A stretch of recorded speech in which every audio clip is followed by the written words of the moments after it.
Narendra Modi's major show of strength in Ahmedabad today on the occasion of the BJP's Foundation Day. My colleague Rahul Srivastav spoke a short while ago to BJP President Rajnath Singh, who was in fact attending this function in Ahmedabad.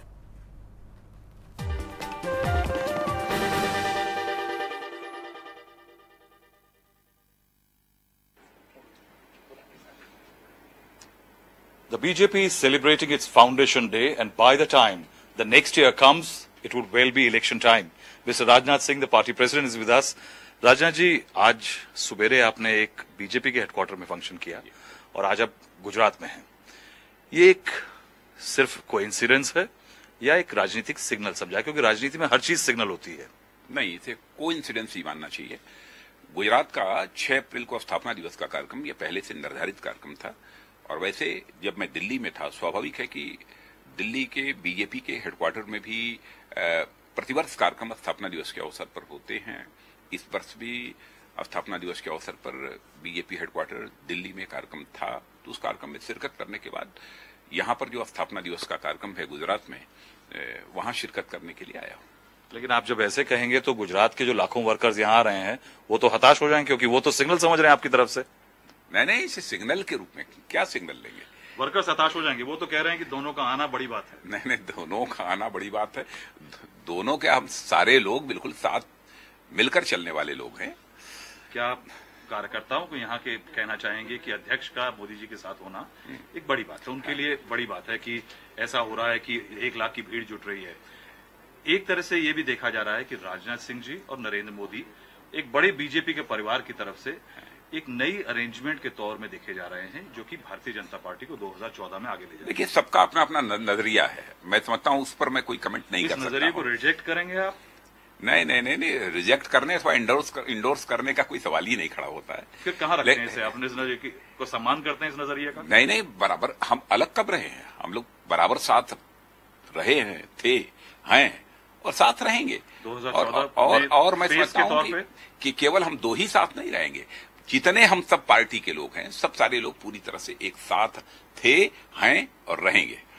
Rajnath ji, एक अजीब सा coarse बार बार लोग मोदी मोदी मोदी कर रहे हैं, media में भी है, रैलीज में भी एक वर्ग ऐसा बार बार कह रहा है और नेता भी कह रहे हैं। आपने कुछ दिनों पहले कहा था कि इस तरह की बयानबाजी पार्टी के लिए फायदेमंद नहीं है। क्या आप अभी भी ये कहना चाहेंगे? नहीं, मैंने जब से कहा है तब से बयानबाजी आपने देखा होगा कि काफी है। लेकिन आज एक पार्टी कार्यकर्ता ने कहा है, आपके पार्टी के नेता ने कहा है, जो कि मंत्री रह चुके हैं, पार्टी के जनरल सेक्रेटरी रह चुके हैं, कि अडवाणी जी लीड करेंगे। नहीं, देखिए, ऐसा है कि अडवाणी जी पार्टी के वरिष्ठ नेता हैं, मार्गदर्शक हैं।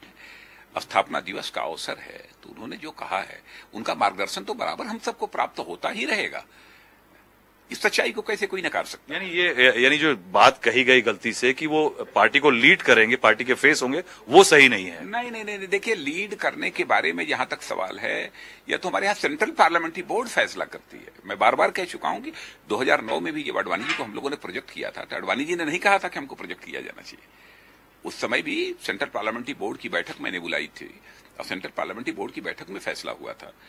और इस संबंध में जो भी फैसला होता है वह अध्यक्ष अकेले नहीं कर सकता है। यह सेंट्रल पार्लियामेंट्री बोर्ड की बैठक अध्यक्ष बुलाता है और फिर उसमें तो इस तरह का बयान भी गलत मानेंगे आप? नहीं, गलत अथवा सही नहीं। उन्होंने कहा उनके मार्गदर्शन में चुनाव होगा, तो ये कहना कोई गलत नहीं है। राहुल गांधी ने कहा कि घोड़े पे सवार नेता आएगा, इस तरह के इशारे किए। इसके बारे में राहुल गांधी की जो पूरी स्पीच रही, जिस तरह से उनकी बातचीत रही, उसके बारे में क्या कहना आपका? मैं ये स्पष्ट कर देना चाहता हूं कि भारतीय जनता पार्टी का कोई भी नेता न घोड़े पर सवार होता है, न हाथी पर सवार होता है, न भैंसे पर सवार होता है। भारतीय जनता पार्टी का जो भी नेता आएगा वो पैदल चलकर आएगा।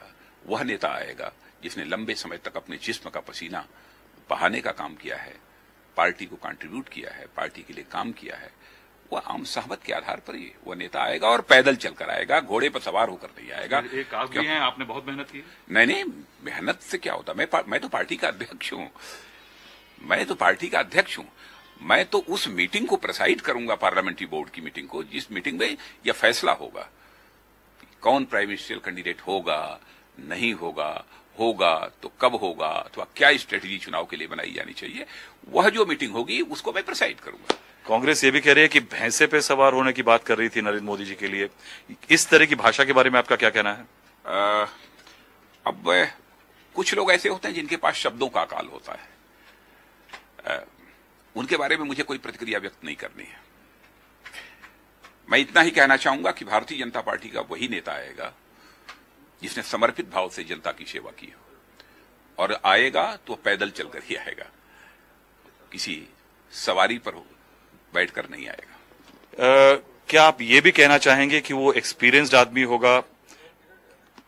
निश्चित रूप से। कोई यह कांग्रेस पार्टी तो है नहीं कि इसमें कोई अनएक्सपीरियंस्ड आदमी आ जाए। इसमें जो भी आएगा वो अनुभवी ही आएगा। अडवाणी जी बहुत अनुभवी हैं। तो जो भी आएगा अनुभवी आएगा। ये तो सेंट्रल पार्लियामेंट में, हम गुजरात में हैं, सेंट्रल पार्लियामेंट्री बोर्ड ही इस बात का फैसला करेगी। लेकिन आपके मन में कोई एक लिस्ट होगी, कुछ नेता होंगे एक्सपीरियंस्ड हैं? हमारे मन में जो कुछ भी है, मैं समझता हूं उसे पब्लिक करने की कोई जरूरत नहीं है। देखिए, हमारे यहाँ एक सिस्टम है और मैं समझता हूं कि किसी को सिस्टम के साथ कभी खिलवाड़ नहीं करना चाहिए, क्योंकि चाहे यदि कोई गवर्नमेंट है, यदि सिस्टम के साथ खिलवाड़ करती है, जैसे कांग्रेस पार्टी सिस्टम्स के साथ खिलवाड़ कर रही है, यानी जो गवर्नमेंट मशीनरी जो है उसके ऊंचे पदों पर और जो लोग बैठे हुए हैं उनके रिटायरमेंट के बाद उनको किसी सरकारी ओहदे पर बैठाना, मैं समझता हूं कि इससे हेल्दी पार्लियामेंट्री डेमोक्रेसी में यह अपेक्षा नहीं की जाती। मेरा आखिरी सवाल सर, अडवाणी जी ने एक दो बार कह दिया है कि लगता ऐसा है कि कांग्रेस को नुकसान हो रहा है लेकिन बीजेपी को फायदा नहीं हो रहा, और कोई भी अगली सरकार बीजेपी और कांग्रेस की बनेगी, कोalition की बनेगी। इसके बारे में क्या आप कहीं बीजेपी में भावना है कि बीजेपी को मेजॉरिटी नहीं मिलेगी? नहीं, हम लोगों का टारगेट तो यही है कि बीजेपी मेजॉरिटी हासिल करे, और लक्ष्य तो हम लोगों का यही है। जो होना होगा होगा, लेकिन यह भी मैं स्पष्ट कर देना चाहता हूं कि बीजेपी को भले ही क्लियर मेजॉरिटी क्यों न मिल जाए, लेकिन हम जिन दलों के साथ, अपने एनडीए के अलाइज के साथ जो हम चुनाव लड़ेंगे, तो वह भी हमारी गवर्नमेंट में शामिल होंगे।